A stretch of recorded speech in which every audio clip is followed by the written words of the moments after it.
Hi, welcome to InHerView, a series of interviews with inspiring women to empower girls and women around the world. My name is Kim Efia Aya, and I'm truly honored to be here today with Yvonne St. John-Dutra. As a gifted speaker, program designer, trainer, and educator, Yvonne has been closely working together with her husband, Rich Dutra St. John, together founding the Challenge Day program and the Be the Change movement. Together, they are also the parents of 4 daughters. Yvonne, thank you so much for being here with me today. Thank you for having me. Yeah, and congratulations on this. What a beautiful project you're doing. Thank you so much. I'm really grateful you found time in your busy schedule to do the interview. So I already gave a small introduction. Perhaps you would like to expand a bit more about the work that you've been doing for the past many years? Many years. Yeah, I think right out of high school, actually, I was drawn to work primarily at first with teenagers because I was dealing with addictions myself and eating disorders. And so I think we naturally get called to help heal ourselves. And so starting very young, I started developing programs and working with young people. And then I met Rich, and we brought our work and all of our passions together. And we created the Challenge Day program in 1987. And the Be the Change movement is part of that. That really ignites it in the Be the Change workshops that we do on a regular basis. So, yeah. Yeah, I'm a really big fan of your work. Yeah. I think the motto that you have is really beautiful. Perhaps you would like to share it. For as far as I know, it's that every child feels safe, loved, and celebrated. Yeah, that's our vision as an organization, that every child live in a world where they feel safe, loved, and celebrated. For us, it's not just every child, it's also the child that still lives inside of each and every one of our hearts, no matter how old we are. So it's extended, not just in the age of the person, but all of us. Yeah, because we all have that as a child. I still have it. Forever, I believe. Yeah, thank God. It's Yes, really a good thing to for still sure. have that child. Yeah. Yeah. So this interview is really, or my intent with these interviews is to help girls feel empowered. So as a woman, what do you find what does it mean for you to be a woman? You know, it's interesting because throughout my life, I'm 54 years old now, so at different stages it's meant different things. Starting out as a girl in my family and an older brother. Being a girl for me meant that there were limits to things I could do and that I couldn't do what he could do. And so some things that they looked at as dangerous, my parents, and so that was frustrating. And I remember we were raised on a farm, and I'd run around with, just our little underwears on, and we'd play. And then we got to an age where I had to have my chest covered, and he didn't have to. And I was like, what is that about? I don't get this difference in being in this body versus in that body. So that was the beginning. And then as years went by, I really stepped into the joy and the power of being a woman and in this lifetime on the planet. And it took a lot of work, though, for me, a lot of personal growth and a lot of looking inside and seeing what does it mean to me to be a woman on the planet, and really embracing all of what it means. I remember as a teenager and starting my period, my moon, and at first feeling like it was a bad thing, and then going, wow, this is an amazing, powerful time in my life, and I can use this power. And that was when my most creative juices and so forth came out. And that didn't sound right. But you know what I mean. The most Yeah, thank you. Yeah. But I really started to learn how to enjoy and embrace the power of being a woman. And since I've been a teenager, I think I've really walked in that. And of course, I'm a mother, and I'm a mother of 4 daughters. Yeah. So to be a mother, for one thing, I can remember feeling so bad for men that they didn't have a choice to carry a baby, to have that experience of such a miracle, to be able to choose to have life within me or not. And then to have babies that are girls and to pass on to them the lessons I had learned, and then to pass on to them things I wish I hadn't, but be able to sit down and say, you know what, you don't have to do it this way, and you get to do it other ways, and to have them now grow up and to be not just my daughters, but my teachers and my friends and my mentors. And yeah, I love being a woman on this planet. Yeah. Especially now. It's a beautiful time right now to be a woman. Absolutely. Yeah. Well, that's a really beautiful story. I think it's also very relatable. I can truly relate with a few things. Growing up, I grew up in a very rural area here in Holland, so if I wanted to go out, I always had to join. I didn't have an older brother, so I had to join other boys in the town to even be able to go out. So that's very relatable. To keep you safe. To keep me safe, yes. And I didn't understand it. If they can do it alone, why not me? Yes. So that kind of touches on something that I also find important to talk about, and that is, what do you feel that as a woman has been your biggest obstacle to overcome so far?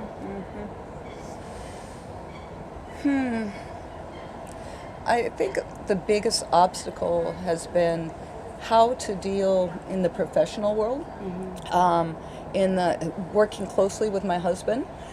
We both were co-creators in all the programs that we created, and how often the acknowledgments would go to him, or people, especially men who would talk to us in business arrangements, their eyes would be looking into his eyes all the time, or paying for the whatever the services were, they'd always go to him. And so learning, actually doing it in team with my husband, how to be respectful and compassionate to the, let's say, ignorance and of men not knowing and understanding that. And so to be able to learn how to do it in a way that I'm not ripping them apart or blasting them, but being able to have compassion and to lovingly teach our brothers how to respect women and be more equal in the world. So that's probably one of them.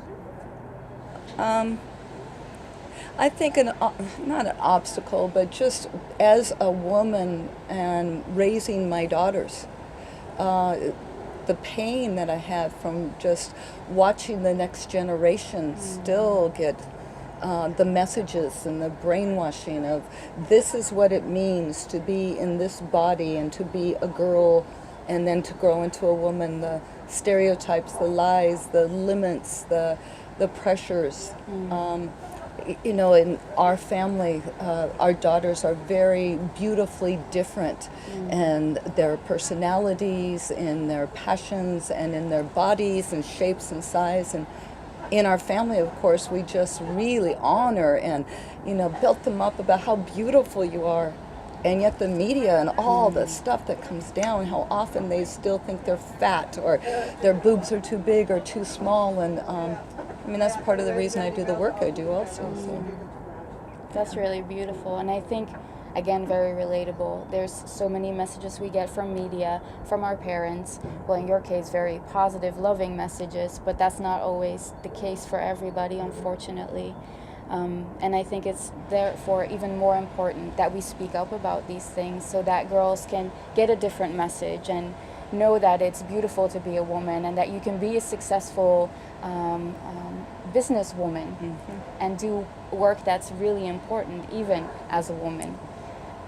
Maybe especially yeah. And so I'm really happy that you have these experiences because you can share them not only with your daughters but with everybody you meet through the Be to Change workshops and the challenge days that you organize all over the world. So let's talk about something more positive, because you already talked about the more positive side about being a woman and growing into that. So what are the advantages of being a woman? Putting advantages. You on the spot. Well, just for me, this is really strange, but honestly, I love the hormones that we have and the power as a woman. I in this lifetime, of course, I'm not in a man's body, but it feels to me that I feel so connected to the earth and to nature and to life and its source. There's a piece that I think men can be just as nurturing, except they're not as often encouraged to do that. That there's a way as a woman that I can be with people, the teenagers we work with, the adults I work with, and I can hold them and, in my lap and rock them and love them in that way. And men couldn't do that in the same way professionally. Yeah. I love being a mother. Just the experience of being pregnant, the experience of giving birth, of nursing my children. I can go on and on.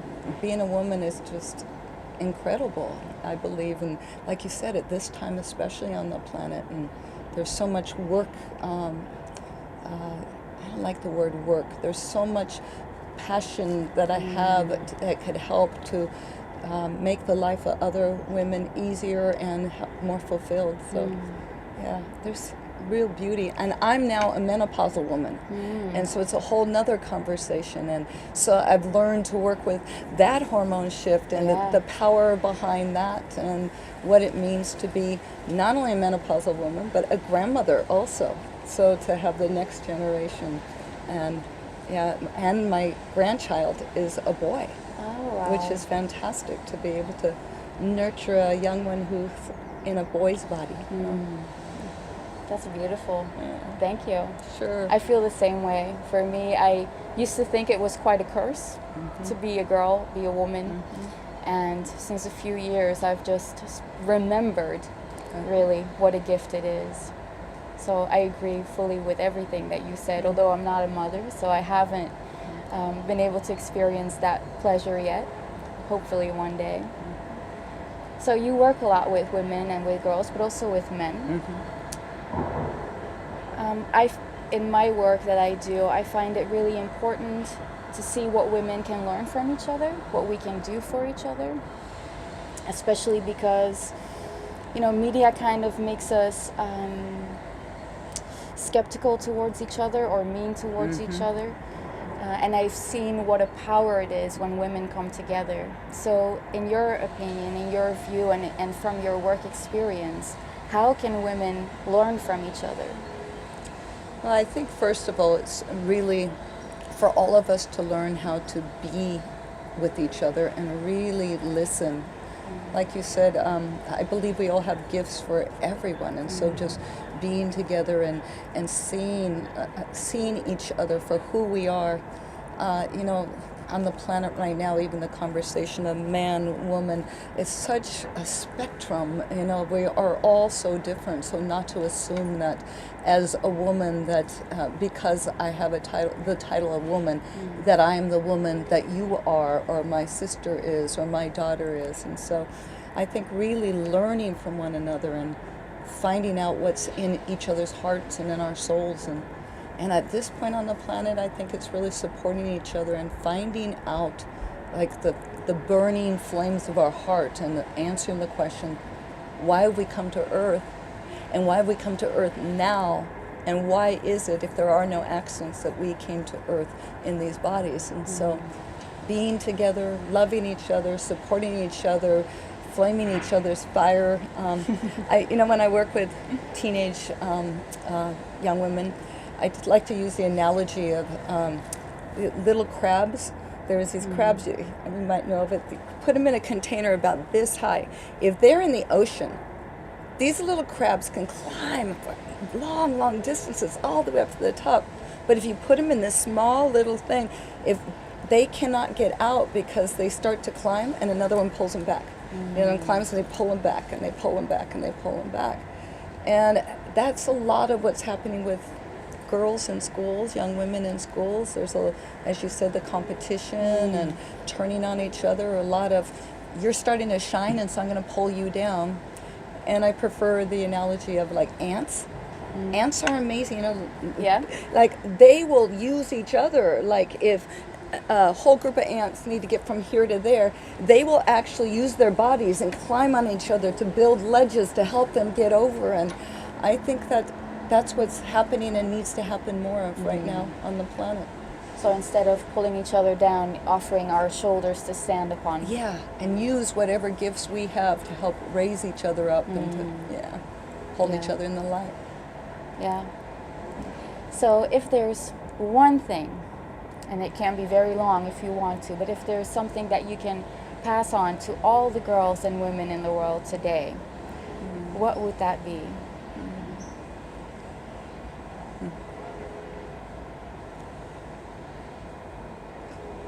The thing for me has always been to go inside, to ask myself, for each woman, starting from the time they're really little, who am I and who do I choose to be? So often, not just girls, teenagers will come to me and say, you know, I don't know who I am. And then they're like looking for who they are out there in the world under the trees. And I look to them and I say, you get to be whoever you choose to be. Who you are is who you say you are. So who do you dare say you are? And not to be shy about it, but to be bold. I say, if we ever wanted to be a superhero, this is the time on the planet to do it. So for all women, young and old, to go inside and keep asking themselves, first of all, find that place of peace, find that place where we listen deep inside. The answers come from within, come from someplace other than this third dimension world. And then allow ourselves to be who we choose to be. I like to say, this is my greatest masterpiece, you know, me, and I get to recreate every single day. So to know that, to be who they want to be, and to be bold and out there and wild and crazy and fun and sexy or shy or whatever, to really bring that forth right now. And not to look around and compare.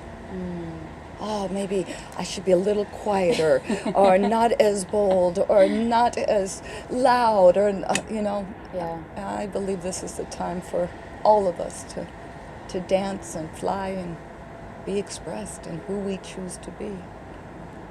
That's very beautiful.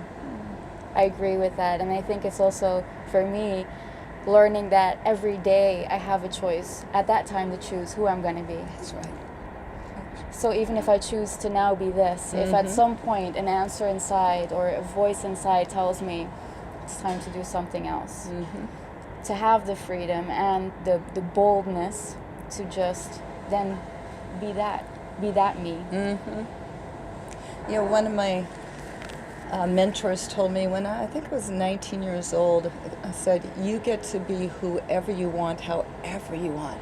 So what I did is I started looking at the women in the world, in my life, and I thought, oh, I love how she's like that. And I'd study women. I want a little piece of that, and I want a little piece of that, and that piece inspires me. And then the pieces that are just naturally who my soul is, to mix it together. And then the next day, maybe throw that all away and start over and try something new. Yeah. Well, thank you so much for making the time. Thank you for all the work that you do. I'm really inspired personally by the work that you do together with your husband. I think it's amazing that you're constantly working towards making people feel okay with who they are, making them feel okay with being vulnerable, and yet also breaking down the barriers between the isolation that is so prevalent in our societies. So I'm truly honored and inspired to have you here for this interview. Kim, and thank you very much. Thank you for seeing me and who I am. And I'd like to say to you, thank you. You could be doing anything in the world, and you're choosing to make a difference and to have a platform on behalf of girls and women. And so as a sister, as a woman, as a mother, as a grandmother, I want to say thank you for your gift to the world. That's making me emotional. Thank you.